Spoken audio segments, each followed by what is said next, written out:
우리나라에 이렇게 보컬 스타일 가지고 이렇게 얘기를 많이 할 수 있는 가수가 있다는 것도 저는 참 되게 자랑스러운 것 같아요.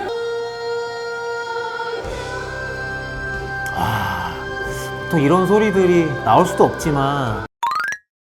안녕하세요, 반갑습니다. 국내 최정상 보컬리스트들의 선생님, 노래를 가르치는 원종쌤 한원종입니다. 반갑습니다. 제가 99년도에 김건모라는 가수에게 발탁이 돼요. 우리 애들을 좀 가르쳐보지 않을래? 해서 시작하게 된 일인 것 같아요.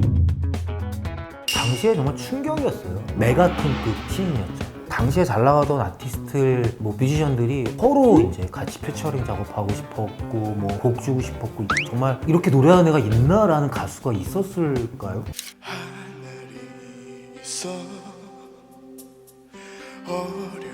정말 와, 이랬던 시절이 있구나, 효신이가. 와, 진짜 어렵네.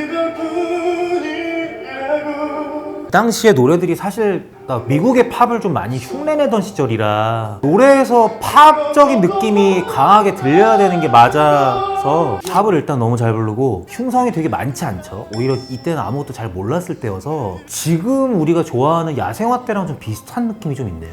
과하지 않고 너무 잘 부르네요.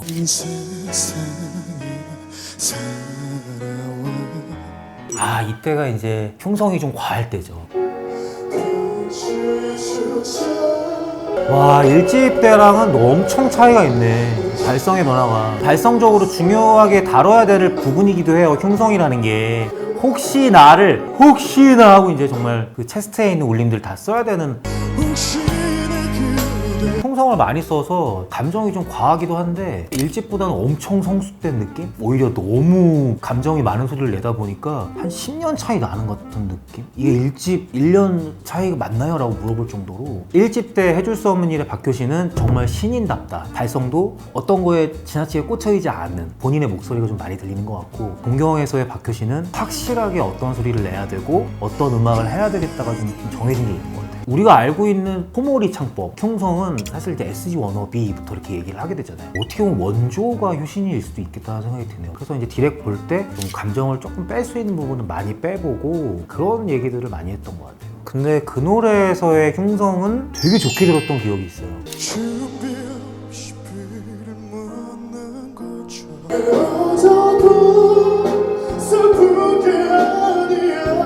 음역대에서 이렇게 부르는 건 사실 불가능하거든요. 이건 가르칠 수 없는 거거든요. 이건 박효신만 할 수 있는 거라.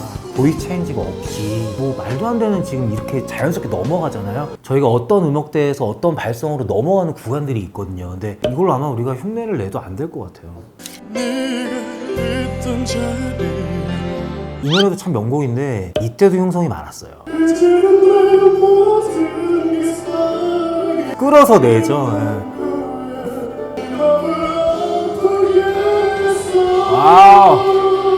그쵸. 일반적으로 고음을 가르치는 트레이너들이 고음을 내려면 가볍게 가야 된다, 이런 걸 얘기하는 건데 저렇게 표현하는 것도 어렵고, 보통 악을 써야 되는 구간에서 자연스럽게 갈라져서 묘한 분위기가 나오는 가수가 있지도 않고, 이렇게 좋을 수 있을까라는 생각이 들어요. 4집까지 진행된 흉성의 스토리를 보면은 지금의 이 시점에서의 박효신의 흉성은 가장 자연스러운 것 같아요. 이제 이 사람의 악기처럼 들리는 느낌이 든다 그래야 되나? 2006년도에 만나서 한 6개월 정도 작업했던 것 같아요. 영광이죠, 영광. 이 음반이 참 명곡이 많아요. 되게 많이 핸섬해졌네요.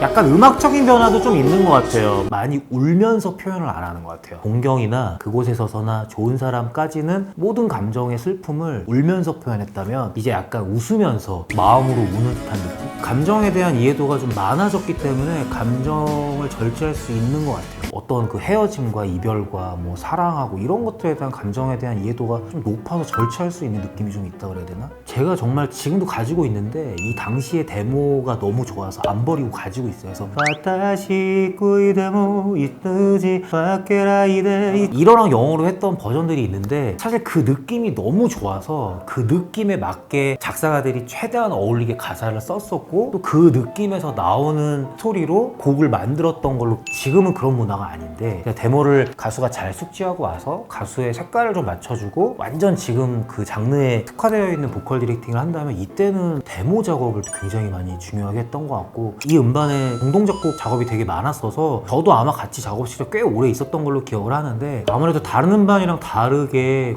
이 음반부터는 효신이가 직접 곡과 프로듀싱에 참여했던 음반으로 제가 확실하게 기억을 하거든요. 그래서 이 당시에 효신이가 아마 작업실에서 작곡가랑 많은 얘기를 나누고 작사가와 미팅을 많이 했고 그걸 토대로 데모를 직접 본인이 만들면서 멜로디를 수정했고 그래서 이제 그 데모를 기준으로 모든 스태프들이 움직였었던 것 같아요. 그러다 보니 이제 곡 해석이랑 보컬 스타일이 이미 결정이 나서 더 좋은 노래를 만들기 위해서 서로 컨디션 조절을 많이 했었던 거에 더 에너지를 많이 뒀던 것 같은데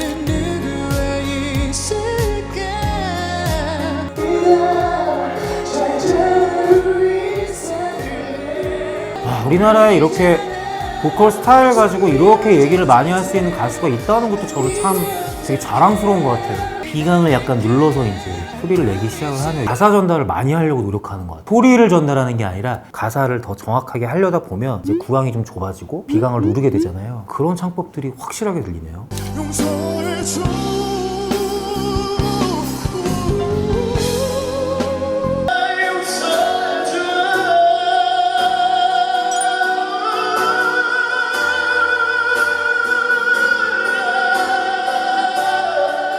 원래 야생화를 들어봐야 돼요.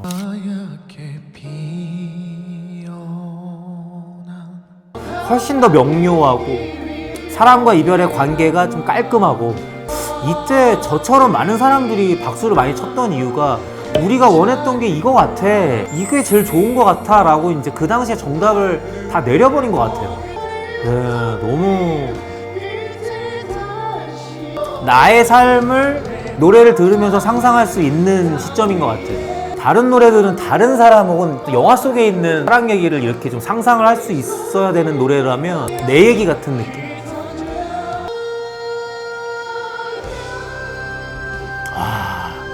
보통 이런 소리들이 나올 수도 없지만 랜들이 이제 듣기 싫거나 음악으로 쓸 수 없는 경우가 이건 진짜 말도 안 돼. 그 초반에 효신이를 가지고 이제 뭐 우리나라에는 임재범 선배님 그다음에 이제 마이클 보튼 이렇게 비교를 많이 했잖아요. 근데 그 두 분에서 그런 걸 들어보진 못했던 것 같아요. 효진이의 노래들을 제가 작업했을 그 당시에 노래들을 들어보면 듣는 맛이 있지만 환상, 그다음에 상상, 근데 이제 야생화는 그냥 제 삶과 비슷하거나 지금 주변에 있는 사람들의 사랑과 이별 얘기를 이렇게 갖다 넣어놔도 꽤 잘 어울리는 시점인 것 같아서 이 부분부터 사람들이 굉장히 더 많이 공감하고 더 많이 응원해주고 그러는 것 같아요. 솔직히 야생화 부를 때 힘들지 않아요, 박효신 씨도? 감정 때문에 힘들어요. 높아서 힘들지는 않아. 얘 진짜 안 힘들어. 저 눈빛에 진심이 있는데요. 콘서트를 보러 가셔도 아시겠지만 다 높잖아요. 말도 해야 되고 5일 동안 그렇게 노래를 해도 전혀 데미지가 없고 아마 효신이 공연 가시는 분들 중에 2번 이상 가시지 않을까요? 갈수록 목이 안 좋다, 몸이 안 나왔다 이런 얘기를 전 들어본 적이 없어서 녹음을 10시간 넘게도 많이 해봤는데 손상이 전혀 없고 1000번을 불러도 처음 불렀을 때랑 상태가 똑같아요. 뭐 하나가 빈틈이 있어야 되는데 음정이 안 좋거나 뭐 감정 표현을 못하거나 장르의 이해가 이래야 되는데 얘는 좀 완벽한 것 같아요. 저거를 어떻게 설명할 수 있을까요? 과학적으로, 의학적으로. 저건 타고나야 되는 거예요. 아우 이건 이 음이 나오느냐 안 나오느냐 가지고 대기실에서 그렇게 배우들끼리 부른대요.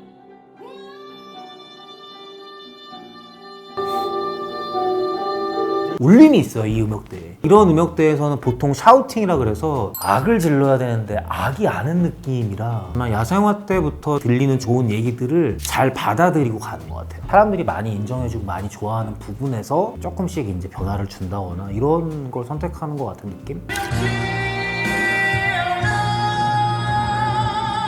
야구를 예를 들면 예전에는 변화구라던가 슬라이더를 많이 던질 줄 알았다면 지금은 이제 직구 위주로 던지는 것 같아요. 빠르고 정확하고 깔끔하게.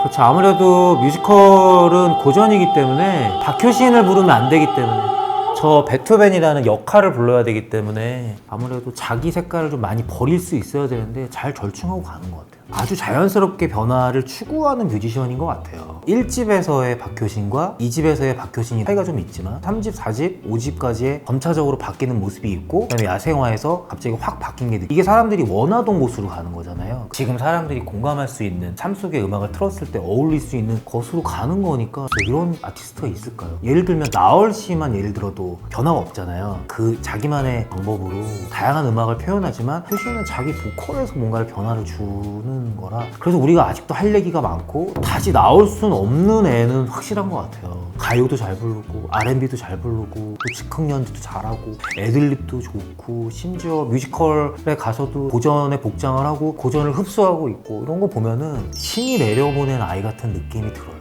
많은 사람들은 아마 제2의 야생화, 숨 같은 걸 기대하겠지만 저는 지금처럼 본인이 표현하고 싶고 본인이 전달하고 싶은 메시지를 많이 신경을 쓰는 것도 전 나쁘지 않을 것 같고 보컬적인 거는 이미 뮤지컬에서 많이 보여주고 있기 때문에 아마 음악적인 모습을 많이 주지 않을까. 지금의 이제 행보를 보면 이 다음 음반도 우리가 많이 들었던 발라드 형식보다는 자기의 삶을 좀 다른 사운드나 표현하지 않을까요?